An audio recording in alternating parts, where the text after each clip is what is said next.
Good morning students, I am Krishna Kumar, your physics teacher. आज हम 12th science का physics में चैप्टर 11 स्टडी करेंगे, that is dual nature of matter and radiation. बड़ा ही simple और छोटा सा चैप्टर है, लेकिन है काफ़ी इम्पोर्टेंट और सिंपल भी है, तो आप आसानी से इस चैप्टर के जितने भी 7 या 8 नंबर का आता है इसको पूरा का पूरा आप कैप्चर कर सकते हैं एग्ज़ाम में। अब इस चैप्टर में आपको स्टडी क्या करना है, जैसे साफ साफ इसके नाम से आपको पता चल रहा है, dual nature of matter and radiation, यानी कि आपका जो मैटर है उसका भी ड्यूअल नेचर होगा, जो रेडिएशन है उसका भी ड्यूअल नेचर होगा। ड्यूअल नेचर का मीनिंग यहाँ पर क्या है कि मैटर की भी आपका पार्टिकल के फॉर्म में भी बिहेव करता है और वेव की फॉर्म में बिहेव करेगा। ऐसे आपका जो रेडिएशन है वो वेव की फॉर्म में बिहेव करेगी और पार्टिकल के फॉर्म में भी बिहेव करेगी। इसको हम बोलते हैं ड्यूअल नेचर। इस चैप्टर में जो हम स्टडी करने वाले हैं वो क्या है, इलेक्ट्रॉन एमिशन, कि आपका इलेक्ट्रॉन किसी भी सरफेस से कैसे इजेक्ट हो सकता है। उसके बाद फोटो इलेक्ट्रिक इफेक्ट, ये एक फिनोमिना है जिससे हम लाइट की हेल्प से इलेक्ट्रॉन को कैप्चर करेंगे, आउट करेंगे किसी भी सरफेस से। कुछ लॉज हैं जिन्होंने हमें स्टडी करना है फोटो इलेक्ट्रिक एमिशन के टाइम पर। और फिर आपके पास है particle nature of light. Light है जो आपके पास, जिसको हम हमेशा वेव नेचर में स्टडी करते हैं, हमें उसको एज ए पार्टिकल नेचर भी स्टडी करना है इस चैप्टर में। फिर आपके पास इसकी एक एप्लीकेशन है, वो है फोटो इलेक्ट्रिक सेल। लाइट से आपको करंट मिलेगा, वो हमें स्टडी करना है। और लास्ट में आपके पास है डी ब्रोगली वेवलेंथ, यानी कि आपके जब कोई भी मैटर है वो एज ए वेव बिहेव करेगा तो उसकी कोई ना कोई वेवलेंथ होगी, तो वो हम यहाँ पे स्टडी करेंगे डी ब्रोगली वेवलेंथ में। So let's start our chapter. First is electron emission. किसी भी सरफेस से हम इलेक्ट्रॉन कैसे एमिट कर सकते हैं। अब इलेक्ट्रॉन एमिट करने से के 3 मेथड हैं आपके बेसिकली, लेकिन इलेक्ट्रॉन एमिट होगा कब, जब आप उसमें जो भी एनर्जी आप प्रोवाइड करेंगे वो मिनिमम उसके वर्क फंक्शन के बराबर होनी चाहिए। अब ये वर्क फंक्शन क्या होता है, work function is the minimum amount of energy that must required to eject an electron from the surface of an object। किसी भी मटेरियल के सरफेस से अगर हमें कोई इलेक्ट्रॉन इजेक्ट करना है तो कम से कम जो एनर्जी की रिक्वायरमेंट है that is known as work function. अब पहला आपके पास है थर्मो आयोनिक एमिशन, यानी कि आप टेम्परेचर को इंक्रीज करके भी इलेक्ट्रॉन को इजेक्ट कर सकते हैं किसी भी सरफेस से। सेकंड आपके पास है फील्ड एमिशन, यानी कि आप सरफेस के अक्रॉस फील्ड अप्लाई करेंगे, फील्ड अप्लाई करने से उसको भी एनर्जी अप्लाई होगी तो वो इलेक्ट्रॉन को इजेक्ट करेगा। थर्ड आपके पास है फोटो इलेक्ट्रिक एमिशन, यानी कि लाइट, जो आपकी लाइट है उसकी हेल्प से आप एनर्जी इंक्रीज करोगे पार्टिकल की और वहाँ से आपका इलेक्ट्रॉन क्या होगा, इजेक्ट होगा। ये बेसिकली 3 मेथड हम यूज़ करते हैं। यहाँ पर हम स्टडी करेंगे इलेक्ट्रॉन एमिशन को। अब इलेक्ट्रॉन एमिशन स्टडी करने से पहले मैंने आपको बताया था कि आपका जो मैटर है और जो आपकी वेव है इसके दोनों ही टाइप के नेचर हो सकते हैं, लेकिन एक टाइप का नेचर एक ही टाइम पर होगा। दो ऐसा नहीं है कि एक ही टाइम पे आप उसके दोनों नेचर भी आप स्टडी कर सकते हो। अब ये कुछ फिनोमिना है यहाँ पर जो आपने प्रीवियस चैप्टर में पढ़े हुए हैं या फिर इस चैप्टर में पढ़ेंगे। अब ये कुछ ऐसे फिनोमिना हैं जब हम लाइट को वेव नेचर भी अज्यूम करेंगे, पार्टिकल नेचर भी अज्यूम करेंगे और दोनों को अज्यूम करके भी सॉल्व कर सकते हैं। जैसे कि पहला है, first is interference, diffraction, polarisation. In phenomena ये आपके वेव ऑप्टिक्स में आए थे। इनमें क्या होगा, जो आपका इंटरेक्शन होता है वो रेडिएशन के साथ होता है। किसका, रेडिएशन के साथ। उस टाइम पर आप जो आपकी लाइट है उसको आप कैसे अज्यूम करेंगे, वेव नेचर अज्यूम करेंगे उस टाइम पे लाइट का। दूसरा फोटो इलेक्ट्रिक इफेक्ट, इसमें लाइट से आपको करंट मिलेगा सरफेस से जब इलेक्ट्रॉन निकलेंगे। इस केस में क्या होगा, जो आपका रेडिएशन है वो मैटर के साथ इंटरेक्ट कर रहा है, मैटर के आपका जो सरफेस है उसके साथ इंटरेक्ट कर रहा है, तो इस टाइम पर आपको लाइट का पार्टिकल नेचर स्टडी करना पड़ेगा, अज्यूम करना पड़ेगा। और कुछ आपके फिनोमेना होते हैं जैसे रिफ्लेक्शन है, रिफ्रैक्शन है, इसमें कोई भी इंटरेक्शन नहीं होता है, ना तो वेव का सरफेस के साथ ना ही वेव का वेव के साथ। तो इस टाइप के फिनोमिना को हम किसी भी तरह से स्टडी कर सकते हैं। लाइट का वेव नेचर भी अज्यूम कर सकते हैं, लाइट का पार्टिकल नेचर भी अज्यूम कर सकते हैं, but one at a time only. Photoelectric effect, ये वही है जो मैंने आपको बताया था कि आप कैसे लाइट की हेल्प से इलेक्ट्रॉन एमिट कर रहे हो किसी भी सरफेस से। अब देखिए डायग्राम बुक में भी दे रखा बड़ा साफ साफ, ये आपका कोई सरफेस है जहाँ पर आप क्या कर रहे हो, आपकी लाइट इंसिडेंट हो रही है, यहाँ पर आपकी इंसिडेंट रेडिएशन है। अब जैसे लाइट यहाँ पर फॉल होगी, अगर उसके कुछ स्पेशल पैरामीटर्स हैं, अगर वो हैं उसके पास, तो यहाँ से वो इलेक्ट्रॉन इजेक्ट करा सकते हैं। दिस इज कलेक्टर जो इलेक्ट्रॉन को कलेक्ट करेगा। अब थोड़ा सा नीचे डायग्राम और देख लीजिए, ये आपका वोल्ट मीटर है, इससे हमें पता चलेगा कि हमने इस सर्किट में वोल्टेज कितनी अप्लाई की है। ये आपका करंट है, यहाँ से हमें पता चलेगा कि जो हम यहाँ पर इंटेंसिटी हमारी आ रही है लाइट की, उसके अकॉर्डिंग हमें कितना करंट इस सरफेस से मिल रहा है, वो हमें यहाँ से देखना है इस एमीटर से। उसके बाद नीचे आपके पास है पावर सप्लाई, ये है आपके पास पावर सप्लाई, आप जितने इसको वोल्टेज देंगे, और ये यहाँ पर आपके पास वेरिएबल रेजिस्टेंस यानी कि रियोस्टेट, यहाँ से आप इसकी बाइसिंग चेंज कर सकते हो कि जितनी वोल्टेज आपको चाहिए उतनी ही अप्लाई कर सकते हो। तो ये आपका सिंपल नेटवर्क है, सर्किट है to apply the voltage here. अब देखो होगा क्या, जैसी लाइट यहाँ पर फॉल होगी आपके इलेक्ट्रॉन एमिट होना स्टार्ट होंगे, अगर जो लाइट है उसकी फ्रीक्वेंसी थ्रेशोल्ड फ्रीक्वेंसी से ज़्यादा है। थ्रेशोल्ड फ्रीक्वेंसी क्या है? थ्रेशोल्ड फ्रीक्वेंसी वो फ्रीक्वेंसी है जिस फ्रीक्वेंसी पर इस सरफेस पे इलेक्ट्रॉन एमिशन होना स्टार्ट होते हैं। अगर थ्रेशोल्ड फ्रीक्वेंसी से कम आपके पास फ्रीक्वेंसी है इंसिडेंट रेडिएशन की, तो आपका कोई भी इलेक्ट्रॉन एमिट नहीं होगा।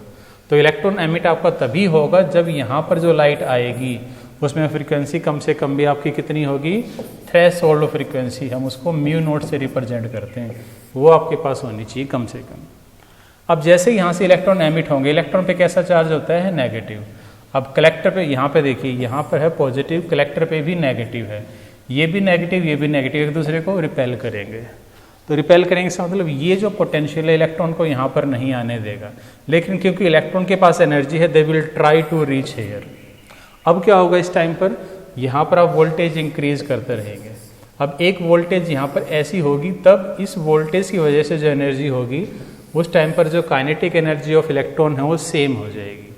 तो उस वोल्टेज को हम बोलते हैं स्टॉपिंग पोटेंशियल, यानी कि वो वोल्टेज जो यहाँ पर इलेक्ट्रॉन को आने से रोकेगी उसको हम बोलते हैं स्टॉपिंग पोटेंशियल। तो स्टॉपिंग पोटेंशियल क्या है? दैट अपोजिट वोल्टेज, अपोजिट क्यों? क्योंकि इलेक्ट्रॉन पे भी नेगेटिव चार्ज है और यहाँ पर भी क्या है? नेगेटिव चार्ज है, जो उसको वहाँ पे आने से रोकेगी। अब जब आपका इलेक्ट्रॉन एमिट हुआ है तो उसमें वोल्टेज एनर्जी कितनी होगी? E V naught. E charge है, वी नोट उसकी क्या है? जो आपने वोल्टेज अप्लाई की है। काइनेटिक एनर्जी कितनी होगी इलेक्ट्रॉन में? Half m v square. तो काइनेटिक एनर्जी किसके बराबर हो जाएगी? Applied energy due to this voltage, that is stopping potential. यहाँ पे अगर आप देखें इलेक्ट्रॉन कांस्टेंट है, तो जो स्टॉपिंग पोटेंशियल है वो किसके प्रोपोर्शनल है? काइनेटिक एनर्जी की। तो अगर आपके पास काइनेटिक एनर्जी ज़्यादा है किसकी? इलेक्ट्रॉन की, तो स्टॉपिंग पोटेंशियल भी आपको ज़्यादा करना पड़ेगा। अगर काइनेटिक एनर्जी कम है तो आपको स्टॉपिंग पोटेंशियल कम करना पड़ेगा। अब ये जो कुछ फिनोमिना है इसके हमें कुछ ग्राफ भी स्टडी करने हैं, कुछ लॉज भी स्टडी करने हैं, जो अभी हम स्टडी करने वाले हैं कि इलेक्ट्रॉन एमिट हो रहा है, किस कंडीशन पे हो रहा है, कितने इलेक्ट्रॉन एमिट हो रहे हैं, सारी चीज़ें आपको स्टडी करनी है। अब यहाँ पर आपके हैं laws of photoelectric emission. Basically 3 laws हैं इसमें। पहला क्या है? जो फोटो इलेक्ट्रिक एमिशन है वो तभी होगा जब आपकी इंसिडेंट रेडिएशन की फ्रीक्वेंसी क्या होगी? Above threshold frequency. जैसा कि अभी आपको मैंने बताया कि आपकी जो इंसिडेंट रेडिएशन है उसकी जो फ्रीक्वेंसी थ्रेशोल्ड से ज़्यादा है तो ही आपकी क्या होगी? रेडिएशन होगा, अदरवाइज आपका इलेक्ट्रॉन एमिट नहीं होगा। अब इस ग्राफ को देखिए, यहाँ पर स्टॉपिंग पोटेंशियल है और ये आपकी फ्रीक्वेंसी है। तो स्टॉपिंग पोटेंशियल यहाँ पर 0 है, यानी कि आप रोक नहीं रहे हैं, आने दो इलेक्ट्रॉन जो भी आ रहे हैं इस डायग्राम में। लेकिन क्योंकि आपकी यहाँ थ्रेशोल्ड फ्रीक्वेंसी से कम अगर आपकी कोई फ्रीक्वेंसी है तो आपको स्टॉपिंग पोटेंशियल लगाने की ज़रूरत ही नहीं है, क्योंकि कोई इलेक्ट्रॉन आ ही नहीं रहा है। इसका मीनिंग क्या है? इलेक्ट्रॉन एमिट तभी होगा जब इंसिडेंट रेडिएशन की फ्रीक्वेंसी थ्रेशोल्ड से ज़्यादा होगी। सेकंड क्या है, जो एमिशन है वो इंस्टेंटली है, यानी कि कोई टाइम डिले नहीं है। जैसे ही लाइट आपकी फॉल होगी उसी टाइम एट ए टाइम, देखिए टाइम कितना कम है, 10⁻⁹ सेकंड, इतने ही टाइम में आपका इलेक्ट्रॉन बाहर आ जाता है सरफेस से। नेक्स्ट, जो नंबर ऑफ इलेक्ट्रॉन्स हैं कि कितने इलेक्ट्रॉन सरफेस से निकलेंगे वो फ्रीक्वेंसी पे डिपेंड नहीं होते हैं, वो किस पे डिपेंड होते हैं, इंटेंसिटी पे। यानी कि अगर इंटेंसिटी ज़्यादा है तो आपका इलेक्ट्रॉन ज़्यादा होगा, यानी कि करंट ज़्यादा आपको मिलेगा। फ्रीक्वेंसी पे करंट डिपेंड नहीं होता है, नंबर ऑफ इलेक्ट्रॉन डिपेंड होते हैं किस पर, आपके इंटेंसिटी पर। फ्रीक्वेंसी पे तो आपकी काइनेटिक एनर्जी डिपेंड होती है। अब ये दो ग्राफ हैं, 100% आपके मेन एग्जाम में आते हैं, 100%। पहला ग्राफ क्या है, आपके पास दो रेडिएशन हैं जो आप सरफेस पे आ रही हैं, उनकी इंटेंसिटी क्या है, सेम है, लेकिन उनकी फ्रीक्वेंसी क्या है, डिफरेंट है। अभी आपको मैंने बताया जो स्टॉपिंग पोटेंशियल है वो फ्रीक्वेंसी पे डिपेंड है, तो यानी कि अगर आपकी फ्रीक्वेंसी डिफरेंट है तो पोटेंशियल भी आपका क्या होगा, डिफरेंट होगा। लेकिन इंटेंसिटी क्या है आपकी, दोनों की सेम है। इंटेंसिटी सेम है, इसका मीनिंग क्या है, दोनों की वजह से जो करंट होगा उसकी इंटेंसिटी क्या होगी, सेम होगी, करंट आपको सेम मिलेगा। तो आपको लाइन अच्छी तरह पढ़ना कि एग्जाम में आपसे ये ग्राफ पूछा है या फिर आपसे ये ग्राफ पूछा है। दूसरे में क्या, इसका अपोजिट है, अगर आपकी फ्रीक्वेंसी सेम है लेकिन इंटेंसिटी डिफरेंट है तो क्या होगा, देखिए अगर आपकी फ्रीक्वेंसी सेम है तो आपकी जो स्टॉपिंग पोटेंशियल है वो भी क्या होगी, सेम होगी, क्योंकि स्टॉपिंग पोटेंशियल किस पे डिपेंड है, काइनेटिक एनर्जी पे, और काइनेटिक एनर्जी किस पे डिपेंड है, फ्रीक्वेंसी पे। तो अगर आपकी फ्रीक्वेंसी सेम है तो स्टॉपिंग पोटेंशियल दोनों वेव की एक ही होगी, दोनों लाइट की। लेकिन अगर दोनों की इंटेंसिटी अलग अलग है तो बड़ी सिंपल सी बात है, क्या होगा, उनके कोरस्पोंडेंस जो हमें करंट मिलेगा वो अलग अलग होगा। अब I1 I2 दो करंट है तो इंटेंसिटी सीधी सी बात है किसकी ज़्यादा होगी, I2 की। I2 की इंटेंसिटी I1 से ज़्यादा, इसलिए आपको करंट भी ज़्यादा मिल रहा है। अब जो फोटो इलेक्ट्रिक इफेक्ट है वो अगर हम लाइट की वेव थ्योरी लेके अज्यूम करेंगे तो फेल हो जाता है, क्योंकि वेव थ्योरी जो हमने पहले कंसिडर की थी फोटो इलेक्ट्रिक इफेक्ट के लिए वो इन 3 पैरामीटर पर वेरीफाई नहीं हो रही है। कौन से पैरामीटर हैं, देखिए फोटो इलेक्ट्रिक इफेक्ट जो हमने अभी स्टडी किया वही है कि इलेक्ट्रॉन कैसे एमिट हो रहा है किसी भी सरफेस से। अब इसमें क्या है, जो आपकी वेव है उसको सारे इलेक्ट्रॉन कैप्चर करेंगे, ऐसा वेव थ्योरी में बोला गया था कि जितने भी इलेक्ट्रॉन हैं सारे के सारे वेव की एनर्जी को कैप्चर करेंगे, यानी कि उनकी जो एनर्जी इंक्रीज होगी इलेक्ट्रॉन्स की वो स्लोली होगी, क्योंकि सभी कैप्चर कर रहे हैं, सभी एनर्जी को बराबर डिस्ट्रीब्यूट कर रहे हैं, तो उनकी एनर्जी धीरे धीरे इंक्रीज होगी और कुछ टाइम के बाद में आपका क्या होगा, एमिशन होगा। लेकिन एमिशन तो आपका एक्सपेरिमेंट में हमें क्या मिला, बिल्कुल इंस्टेंटली था, तो यहाँ पर वेव थ्योरी फेल होती है। सेकंड, दूसरा ये था कि काफ़ी टाइम के बाद में, मान लो अगर हम ये मान लें कि बहुत टाइम के बाद में एमिशन हो भी जाता है, लेकिन वो एमिशन क्या है, अगर बहुत टाइम के बाद हो जाएगा, वेव थ्योरी ऐसा कह रही है कि एमिशन आपका कुछ टाइम के बाद में हो जाएगा, वो फ्रीक्वेंसी पे डिपेंड नहीं करती है। लेकिन एक्सपेरिमेंट में हमें क्या मिला, अगर हमारी फ्रीक्वेंसी थ्रेशोल्ड फ्रीक्वेंसी से कम है, यानी कि जो इंसिडेंट रेडिएशन है उसकी फ्रीक्वेंसी थ्रेशोल्ड से कम है, तो एमिशन आपका नहीं होगा, चाहे आप कितना ही टाइम उसमें इंतजार करते रहें, there will be no emission of electron from the surface. तो यहाँ पर भी आपकी वेव थ्योरी फेल होती है, क्योंकि एक मिनिमम थ्रेशोल्ड फ्रीक्वेंसी आपको कम से कम चाहिए इंसिडेंट रेडिएशन की। Third, greater intensity greater energy, यानी कि अगर आपकी इंटेंसिटी ज़्यादा है तो वेव थ्योरी ने क्या बोला, आपको एनर्जी भी ज़्यादा मिलेगी, एनर्जी ज़्यादा मिलेगी यानी कि काइनेटिक एनर्जी ज़्यादा होगी, और वेव थ्योरी ने ऐसा बोला है, जबकि एक्सपेरिमेंट से हमें पता चला है कि काइनेटिक एनर्जी किस पे डिपेंड है, फ्रीक्वेंसी पे, ना कि इंटेंसिटी पे। तो यहाँ पर भी आपकी वेव थ्योरी फेल हो जाती है। ये क्वेश्चन भी कई बार पूछा है 3 नंबर में कि कैसे वेव थ्योरी फेल हो चुकी है फोटो इलेक्ट्रिक इफेक्ट को कंप्लीटली स्टडी करने में। दोनों ही लास्ट स्लाइड काफ़ी इंपॉर्टेंट है। अब है पार्टिकल नेचर ऑफ लाइट। जो लाइट है उसका पार्टिकल नेचर आप कैसे स्टडी करेंगे। पार्टिकल नेचर स्टडी करने के लिए लाइट में हमें अज्यूम करना पड़ेगा फोटोन एक पार्टिकल होता है, और फोटोन को हम बोलते हैं पैकेट ऑफ एनर्जी, यानी कि जो लाइट है उसमें पार्टिकल्स हैं and they are the packets of energy. अब जो एनर्जी होगी उसमें कितनी होगी, h म्यू। एच यहाँ पर आपका प्लैंक कांस्टेंट, उसकी वैल्यू कांस्टेंट होती है। म्यू आपकी फ्रीक्वेंसी है, यानी कि फ्रीक्वेंसी के अकॉर्डिंग ही लाइट में एनर्जी आपकी चेंज होगी। फ्रीक्वेंसी को हम वेवलेंथ की टर्म में भी लिख सकते हैं c/λ। अब जो एनर्जी है उसको हम डिफरेंट फॉर्म में रिप्रेजेंट कर सकते हैं। यहाँ पे एक फॉर्म और है आपके पास, इलेक्ट्रॉन वोल्ट, यानी कि 1 इलेक्ट्रॉन वोल्ट क्या होगा?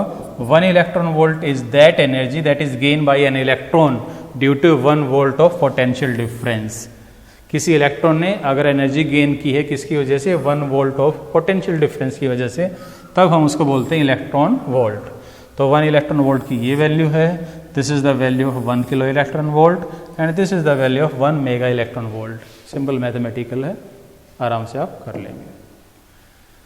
अब है फोटोन प्रॉपर्टी। जो फोटोन हमने अज्यूम किया है कि जो लाइट होती है उसमें जो पार्टिकल नेचर होता है फोटोन की वजह से होता है, उस फोटोन की कुछ प्रॉपर्टीज है। जैसा पहला क्या है? Interaction with matter. जब आपका मैटर के साथ इंटरेक्शन होता है तब क्या होता है? जो लाइट होता है उसका पार्टिकल नेचर होता है और किस फॉर्म में होता है? फोटोन। फोटोन ही इंटरेक्शन करता है मैटर के साथ। Rest mass of photon is 0। Third, photon is electrically neutral, इस पे कोई चार्ज नहीं होता, इसका मतलब ये इलेक्ट्रिक और मैग्नेटिक फील्ड से इफेक्ट नहीं होगा। नेक्स्ट, जो स्पीड ऑफ फोटोन है that is equal to speed of light. And next, ये हम स्टडी कर चुके हैं, जो एनर्जी होती है आपके फोटोन में E is equal to h mu और E is equal to hc/λ। जो मोमेंटम होगा that is h mu by c या h/λ। Last, intensity. ज़्यादा का मीनिंग क्या है? आपकी जो लाइट है उसमें फोटोन ज़्यादा है, फ्रीक्वेंसी नहीं है। इंटेंसिटी का मतलब क्या है? मोर फोटोन से है। अब यहाँ पर आपके पास है जो आइंस्टीन, एक साइंटिस्ट था, आप सभी जानते हैं, जिसने मास एनर्जी का आपके पास रिलेशन दिया था, उसने फोटो इलेक्ट्रिक इक्वेशन दी थी। अब इस इक्वेशन में 3 पैरामीटर, थोड़ा सा ध्यान से देखिए। ये आपकी काइनेटिक एनर्जी है, किसकी है? जो इलेक्ट्रॉन आपका इजेक्ट हुआ है उसकी। एच म्यू, ये आपकी जो इंसिडेंट लाइट है उसकी एनर्जी है। W is the work function of the matter या मटेरियल जिसमें से आपको इलेक्ट्रॉन एमिट करना है। अब जो आपका लाइट आके यहाँ पर फॉल होगी तो उसमें से क्या है? कुछ एनर्जी तो उसके वर्क फंक्शन में यूज होगी और बाकी एनर्जी उसमें किस में आ गई? उसकी काइनेटिक एनर्जी में आ गई। किस में आ गई? उसके काइनेटिक एनर्जी में आ गई आपकी। बाकी एनर्जी किस में आ गई? उसकी काइनेटिक एनर्जी में। तो काइनेटिक एनर्जी क्या हुई यहाँ पर? टोटल एनर्जी जो इंसिडेंट रेडिएशन है माइनस जो उसके वर्क फंक्शन में यूज होगी। तो जो एनर्जी है इलेक्ट्रॉन की काइनेटिक एनर्जी वो क्या होगी? Total energy minus work function, क्योंकि वर्क फंक्शन मिनिमम एनर्जी है जो रिक्वायर्ड है इलेक्ट्रॉन को एमिट होने के लिए, और बची हुई एनर्जी कहाँ पे यूज हो जाएगी? उसकी काइनेटिक एनर्जी में। ठीक है, अब मैं वर्क फंक्शन को इधर ले आता हूँ। एच म्यू क्या हो जाएगा? Work function plus kinetic energy. अब वर्क फंक्शन भी आपकी एक टाइप की एनर्जी है और ये किससे रिलेटेड होती है? थ्रेशोल्ड फ्रीक्वेंसी से। तो मैंने इसको थ्रेशोल्ड फ्रीक्वेंसी की टर्म में लिख दिया, h mu is equal to h mu nought plus half m v square. अब यहाँ पर इस इक्वेशन से कंक्लूजन क्या निकलते हैं? ये जो आपके इसने आइंस्टीन ने दी है। पहला क्या है? अगर इंसिडेंट रेडिएशन जो है उसकी वेवलेंथ थ्रेशोल्ड से कम है, यहाँ पर आइए, ये रहा काइनेटिक एनर्जी की फॉर्मूला में, अगर ये वैल्यू कम है, ये वैल्यू कम है थ्रेशोल्ड से, यानी कि जो इंसिडेंट लाइट है उसकी फ्रीक्वेंसी कम है थ्रेशोल्ड से, तो एमिशन नहीं होगा, क्योंकि काइनेटिक एनर्जी यहाँ पर क्या होगी इस इक्वेशन में? नेगेटिव, जो पॉसिबल नहीं है। यानी कि एमिशन तभी होगा जब इंसिडेंट रेडिएशन थ्रेशोल्ड से ज़्यादा होगा। नेक्स्ट क्या है? जो काइनेटिक एनर्जी है वो किस पर डिपेंड होती है? फ्रीक्वेंसी पे, और इंटेंसिटी पे डिपेंड नहीं होती, हम पहले भी स्टडी कर चुके हैं। दूसरा, 1 फोटोन 1 इलेक्ट्रॉन, यानी कि एक फोटोन जो है वो एक ही इलेक्ट्रॉन को एनर्जी देगा।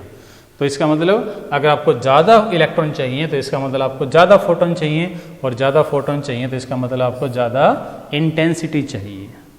नेक्स्ट आपके पास है एमिशन इज इंस्टेंटेनियसली। ये हम पहले भी स्टडी कर चुके हैं क्या, कि जो आपका एमिशन है वो तुरंत होता है, जैसे लाइट आपकी फॉल होगी आपका बहुत ही 10⁻⁹ सेकंड में आपका एमिशन हो जाता है। अब आइंस्टीन ने जो इक्वेशन दी थी उसको चैलेंज किया था मिलिकन ने, लेकिन चैलेंज नहीं कर पाया पूरी तरह से, तो उसने अभी अपने आप को ये बता दिया उसने भी इसको वेरीफाई कर दिया आइंस्टीन को कि ये बिल्कुल सही है। तो आपका नेक्स्ट है verification of Einstein equation by Millikan. अब उसने क्या किया, वही आइंस्टीन इक्वेशन को यूज़ करके एक ग्राफ प्लॉट किया। ये वो ग्राफ आपको बुक में भी मिलेगा। अब ये वही था, काइनेटिक एनर्जी किसके इक्वल थी, इनकमिंग माइनस थ्रेशोल्ड।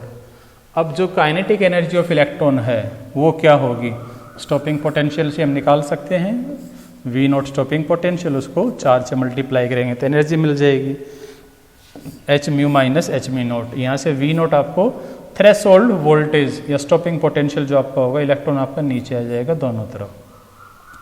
अब उसने क्या किया, यहाँ तक हम ग्राफ्स पहले स्टडी कर चुके थे, इसने इस ग्राफ को फर्दर एक्सटेंड किया तो ये नेगेटिव वोल्टेज पे कहाँ पे आके इसने कट किया, H we not by E. ये यहाँ पर आकर जो थ्रेशोल्ड की जो आपकी एक्सिस है उसको यहाँ पर आके उसने कट किया ग्राफ में। अब ये जो स्लोप है, ये भी कई बार क्वेश्चन आ जाता है कि स्लोप आपको गिवन होगी और स्लोप से आपको प्लैंक कांस्टेंट निकालना होगा। तो ये जो स्लोप है आपकी, ये स्लोप क्या होती है, एच बाई ई। ये देखिए एच बाई ई, ये आपकी स्लोप है फॉर दिस ग्राफ।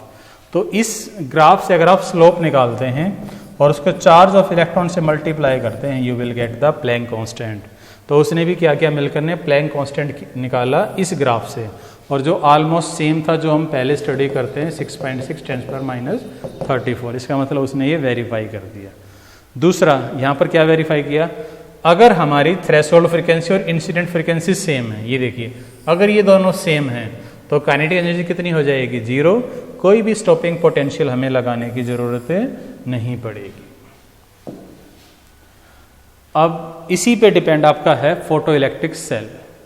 जो आपका फोटो इलेक्ट्रिक सेल है उसमें क्या है, ये डायग्राम आपको बुक में मिलेगा, काफ़ी इंपॉर्टेंट है, कई बार 3 मार्क्स में आ जाता है। इसमें यहाँ पर आपके पास ये पोलैरिटी आपने अप्लाई की है, ये एमीटर है करंट मेजर करने के लिए, ये कैथोड आपका प्लेट की फॉर्म में है ताकि जो लाइट आए वो लाइट मैक्सिमम इस पर फॉल हो, और जो एनोड है जो कैप्चर करेगा, इसमें क्या होगा आपका, ये एक वायर की फॉर्म में है, यानी कि ये लाइट को कम रोकेगा, सारी की सारी लाइट आपकी आगे चली जाएगी। अब इसमें भी यही होगा, जितनी भी लाइट आपको आएगी उसके कोरस्पोंडेंस आपको क्या मिलेगा, करंट मिलेगा। तो यहाँ पर फोटो इलेक्ट्रिक सेल का मीनिंग क्या है, you are getting current with the help of a light. Theoretical है, बुक में कंस्ट्रक्शन डायग्राम आप आराम से देख सकते हैं। इसकी जो एप्लीकेशंस हैं, एप्लीकेशन भी आप वहाँ पे यूज़ करते हैं जहाँ पर आपको लाइट इनपुट होती है और आउटपुट में आपको क्या चाहिए, करंट चाहिए।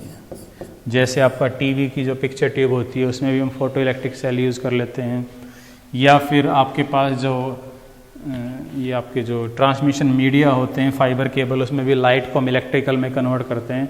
तो जहाँ जहाँ पर हमें लाइट को इलेक्ट्रिकल यानी कि करंट में कन्वर्ट करवाना है, वहाँ पर हम क्या यूज़ कर सकते हैं, फोटो इलेक्ट्रिक सेल यूज़ कर सकते हैं। मल्टीपल एप्लीकेशन आप आराम से देख सकते हैं। So this was the first half chapter, यानी कि हमने पार्टिकल का, अभी हमने लाइट का पार्टिकल नेचर या वेव नेचर स्टडी किया। अब हमारा जो पार्टिकल है उसका हम वेव नेचर भी स्टडी करेंगे सेकंड पार्ट।